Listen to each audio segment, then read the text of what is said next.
हत्या के समान पापों तथा विविध तीर्थों का वर्णन। युधिष्ठिर ने पूछा, दादाजी, ब्राह्मण की हिंसा न करने पर भी मनुष्य को ब्रह्म हत्या का पाप कैसे लगता है? इस बात को ठीक ठीक बताने की कृपा कीजिए। भीष्म जी ने कहा, राजन, पूर्व काल में मैंने एक बार व्यास जी को बुलाकर उनसे जो प्रश्न किया था तथा उन्होंने मुझे जो उसका उत्तर दिया था वह सब तुमसे बता रहा हूँ, ध्यान देकर सुनो। मैंने पूछा था, मुनि, ब्राह्मण की हिंसा न करने पर भी किन कर्मों के करने से ब्रह्म हत्या का पाप लगता है?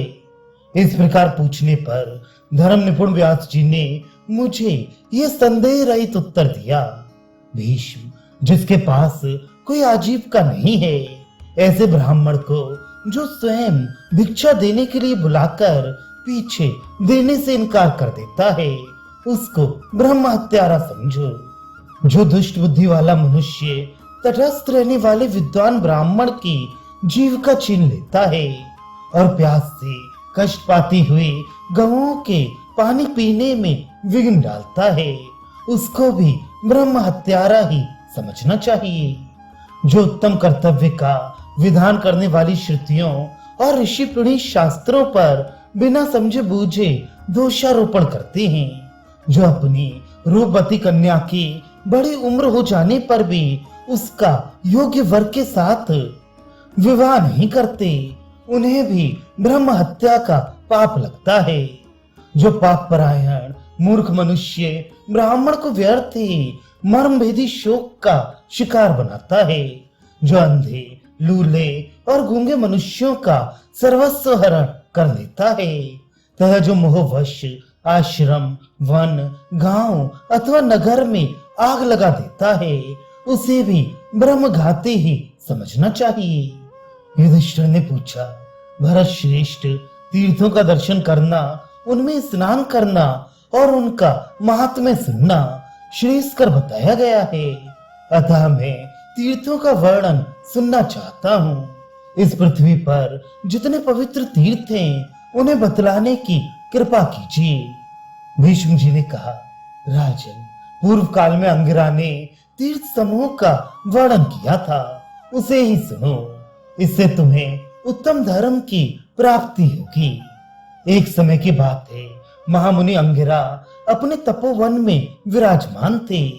उस समय उत्तम व्रत का आचरण करने वाले गौतम ने उनके पास जाकर पूछा, महामुनि, तीर्थों में स्नान करने से मृत्यु के बाद किस फल की प्राप्ति होती है, इसका यथावत वर्णन कीजिए। अंगिरा ने कहा, मनुष्य उपवास करके चंद्रभागा और वितस्ता में 7 दिन तक स्नान करे तो वह सब पापों से छूटकर मुनि के समान निर्मल हो जाता है।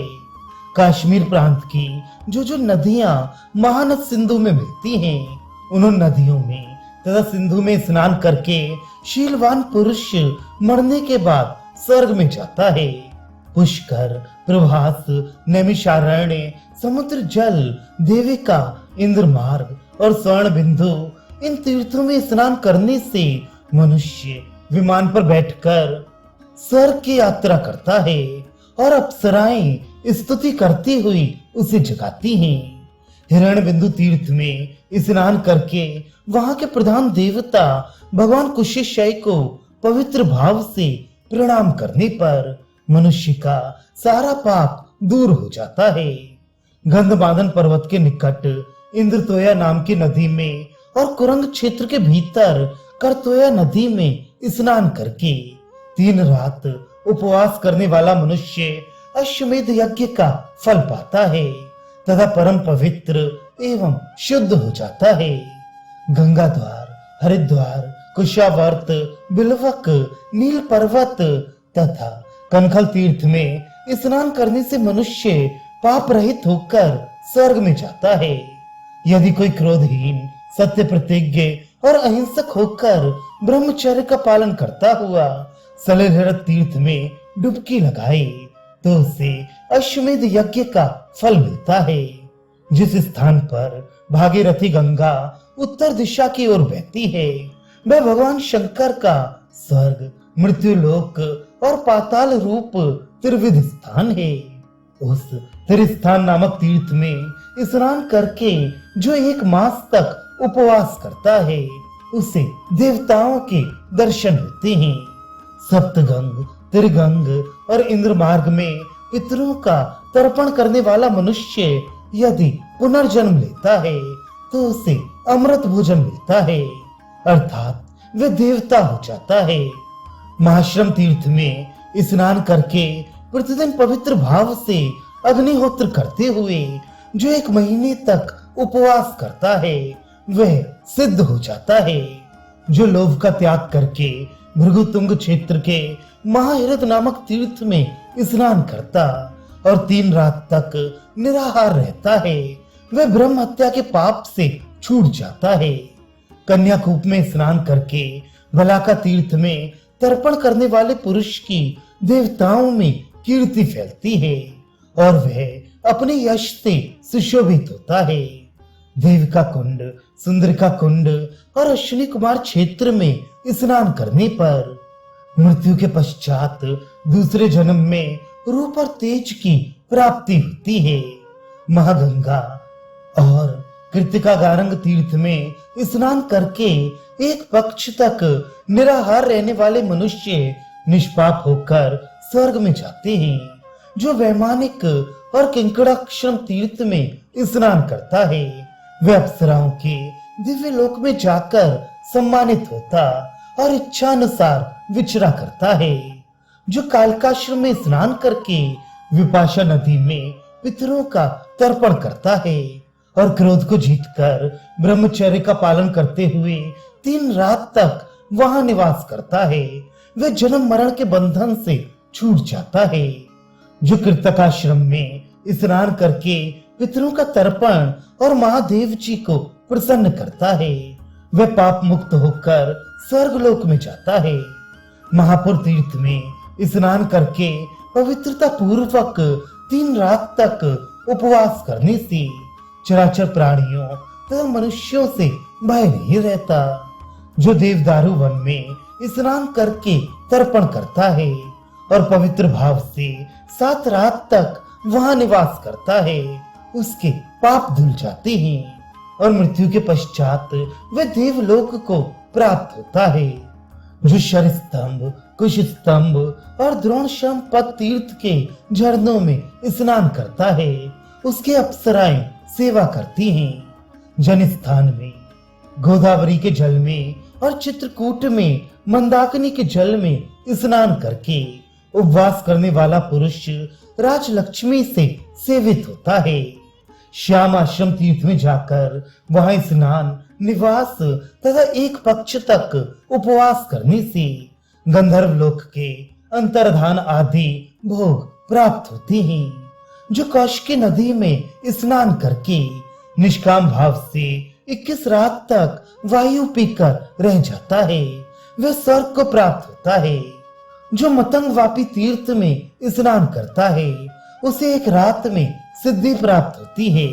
जो अनालंद, अंधक और सनातन तीर्थ में डुबकी लगाता तथा नैमिषारण्य के स्वर्ग तीर्थ में स्नान करके इंद्रिय संयम पूर्वक 1 मास तक पितरों को जलांजलि देता है उसे यज्ञ का फल प्राप्त होता है। गंगा हृद और उत्प्लावन तीर्थ में स्नान करके 1 महीने तक पितृ तर्पण करने से अश्वमेध यज्ञ का फल मिलता है। गंगा यमुना के संगम में तथा कालंजर गिरी तीर्थ में 1 मास तक स्नान और तर्पण करने से 10 अश्वमेध यज्ञों का फल प्राप्त होता है। षष्ठी हृद में स्नान करने से अन्नदान से भी अधिक फल मिलता है। माघ की अमावस्या को प्रयागराज में 3 करोड़ 10,000 तीर्थों का समागम होता है। जो नियम पूर्वक उत्तम व्रत का पालन करते हुए माघ के महीने में प्रयाग में स्नान करता है वह सब पापों से मुक्त होकर स्वर्ग को प्राप्त होता है। जो पवित्र भाव से मरुदगढ़ तीर्थ, पृथगणों के आश्रम तथा व्यवस्थित तीर्थ में स्नान करता है वह स्वयं तीर्थ रूप हो जाता है तथा जो ब्रह्मस्तर पुष्कर और भागीरथी गंगा में स्नान करके पितरों का तर्पण करता और वहां 1 मास तक निराहार रहता है, उसे चंद्रलोक की प्राप्ति होती है। उत्पातक तीर्थ में स्नान और अष्टावक्र तीर्थ में तर्पण करके 12 दिन तक निराहार रहने से यज्ञ का फल मिलता है। गया में प्रेतशिला की यात्रा करने से पहली, निर्विंद पर्वत पर जाने से दूसरी तथा क्रौंचपदी नामक तीर्थ की यात्रा करने पर तीसरी ब्रह्म हत्या से छुटकारा मिलता है। कालविंग तीर्थ में स्नान करने से अनेकों तीर्थों में गोते लगाने का फल होता है। अग्निपुर तीर्थ में डुबकी लगाने से अग्नि कन्यापुर का निवास प्राप्त होता है।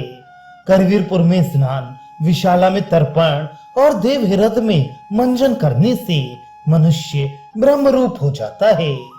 जो सब प्रकार की हिंसा का त्याग करके जितेंद्रिय भाव से आवर्तनंदा और महानंदा तीर्थ का सेवन करता है, वह नंदन वन में अप्सराओं से सेवित होता है। जो कार्तिक की पूर्णिमा को कृतिका का योग होने पर एकाग्र चित्त होकर उर्वशी और लोहित तीर्थ में विधि पूर्वक स्नान करता है, उसे पुंडरीक यज्ञ का फल मिलता है। परशुराम कुंड में स्नान और विपाशा नदी में तर्पण करके 12 दिनों तक उपवास करने वाला पुरुष सब पापों से छूट जाता है। यदि मनुष्य महाहृद में स्नान करके शुद्ध चित्त से 1 महीने तक निराहार रहे तो उसे जमदग्नि के समान सद्गति प्राप्त होती है। जो हिंसा का त्याग करके सत्य प्रतिज्ञ होकर विंध्याचल में रहता और अपने शरीर को कष्ट देकर विनय पूर्वक तपस्या करता है, उसको 1 महीने में सिद्धि प्राप्त हो जाती है। नर्मदा नदी और शूरपारक क्षेत्र के जल में स्नान करके 1 पक्ष तक निराहार रहने वाला मनुष्य दूसरे जन्म में राजकुमार होता है। जो इंद्रिय संयम पूर्वक एकाग्र चित्त हो 3 महीने तक जम्मू मार्ग की यात्रा करता है, उसे 1 दिन रात में ही सिद्धि प्राप्त हो जाती है। जो कोकामुख तीर्थ में स्नान करके आंजलिक आश्रम तीर्थ में जाकर साग का भोजन करता हुआ चीर वस्त्र धारण करके कुछ काल तक निवास करता है, उसे 10 बार कन्याकुमारी तीर्थ के सेवन का फल प्राप्त होता है तथा उसे कभी यमराज के घर नहीं जाना पड़ता। जो कन्याहिरद कन्याकुमारी तीर्थ में निवास करता है, वह मृत्यु के पश्चात देवलोक में जाता है। जो एकाग्र चित्त होकर अमावस्या को प्रभास तीर्थ का सेवन करता है, उसे 1 ही रात में सिद्धि मिल जाती है तथा शरीर त्याग के बाद वह अमर देवता हो जाता है।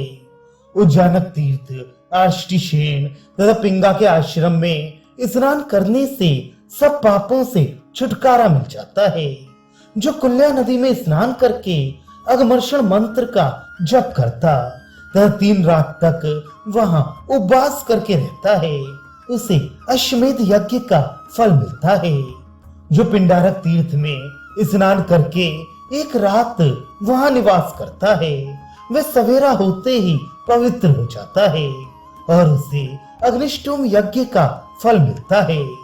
धर्मारण्य से सुशोभित ब्रह्मसर में स्नान करने वाला मनुष्य पवित्र होकर पुंडरीक यज्ञ का फल प्राप्त करता है।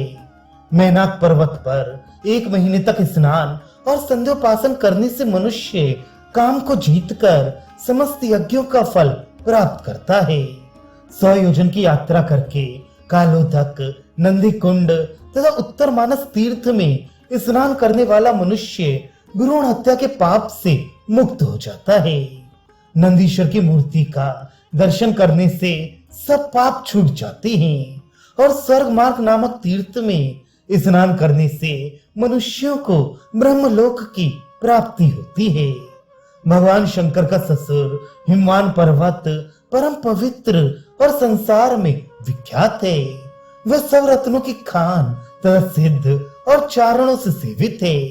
जो वेदांत का ज्ञाता द्विज इस जीवन को नाशवान समझकर उक्त पर्वत पर रहता और देवताओं का पूजन तथा मुनियों को प्रणाम करके विधि पूर्वक अनशन के द्वारा प्राण त्याग देता है, वह सिद्ध होकर सनातन ब्रह्म लोक को प्राप्त होता है। जो मनुष्य काम, क्रोध और लोभ को जीतकर तीर्थों में निवास करता है, उसे उस तीर्थ यात्रा के पुण्य से कोई वस्तु दुर्लभ नहीं रहती। जो समस्त तीर्थों के दर्शन की इच्छा रखता हो, वह दुर्गम और अगम्य होने के कारण जिन तीर्थों में शरीर से ना जा सके, वहां मानसिक यात्रा करे। यह तीर्थ सेवन का कार्य परम पवित्र, पुण्यप्रद, स्वर्ग का उत्तम साधन और वेदों का गुप्त रहस्य है। प्रत्येक तीर्थ पवित्र और स्नान के योग्य होता है। तीर्थों के महात्म्य द्विजातियों के, अपने हितैषी साधु पुरुषों के, सुहृदों के और अनगत शिष्य के ही कान में डालना चाहिए। इसे महातपस्वी अंगिरा ने गौतम को सुनाया और अंगिरा को यह महात्म्य काश्यप से प्राप्त हुआ था। यह कथा महर्षियों के पढ़ने योग्य और परम पवित्र है। जो सावधान होकर सदा इसका पाठ करता है, वह सब पापों से मुक्त होकर स्वर्गलोक को जाता है।